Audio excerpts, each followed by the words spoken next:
ભાઈ પંચરત્ન દાળ બની રહી છે. તો ડિનરમાં મસ્ત મસ્ત વઘાર થઈ ગયો છે ગરમા ગરમ, અને ઉપરથી આવી ગઈ છે આપણી 5 પ્રકારની દાળ, મગની ને તુવેરની ને ઓલી યાદ નથી મને. 5 પ્રકારની દાળ આવી ગઈ છે ઉપરથી.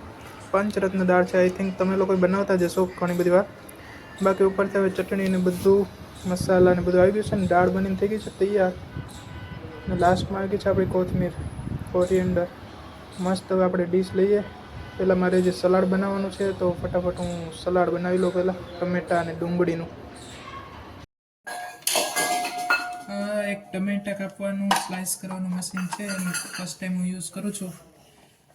જોઈએ હવે ઇધર જોઈએ હવે આમાં કેવી સ્લાઇસ થાય છે.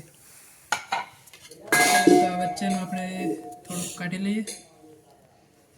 કાઢવું પડશે?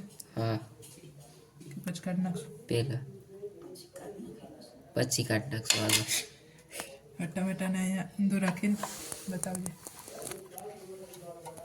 અને હવે આને પ્રેસ કરવાનું છે.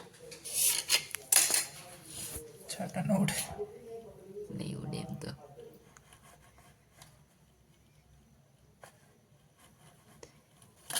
થાય તો હે ને? એમ તો વજન ન થતું એટલે છાટા ન ઉડે ને, એટલે બાકી તો થઈ જાય. હા, થઈ ગયું. હા, આવડી ગયો.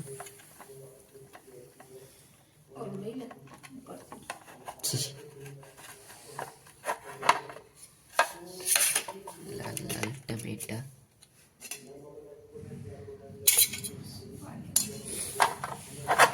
બસ ને? ક્રમ સ્લાઇસ તો બતાય કેવી થઈ. ઠીક. તો આવી સ્લાઇસ થઈ છે આની બે, ના એક જ છે જાડું હે. ઓકે, કદે બંધ. તો ટમેટા તો સુધારી લીધા, પણ એમાં જાડી થોડીક વધારે સ્લાઇસ થઈ છે. એ સિવાય ડુંગળી મેં હાથેથી સુધારી લીધી છે, અને આ ટમેટા મેં હાથેથી જ સુધારી લીધા છે. તો હવે ફટાફટ આપણી ડીશ તૈયાર કરીએ. ડીશમાં આવી ગઈ છે ગરમા ગરમ ધોવાડા કાઢે, તમને દેખાતા હોય કે નહીં, દાળ. એ સિવાય ભાખરી છે, ચોળીને ખાવાની આવશે મજા.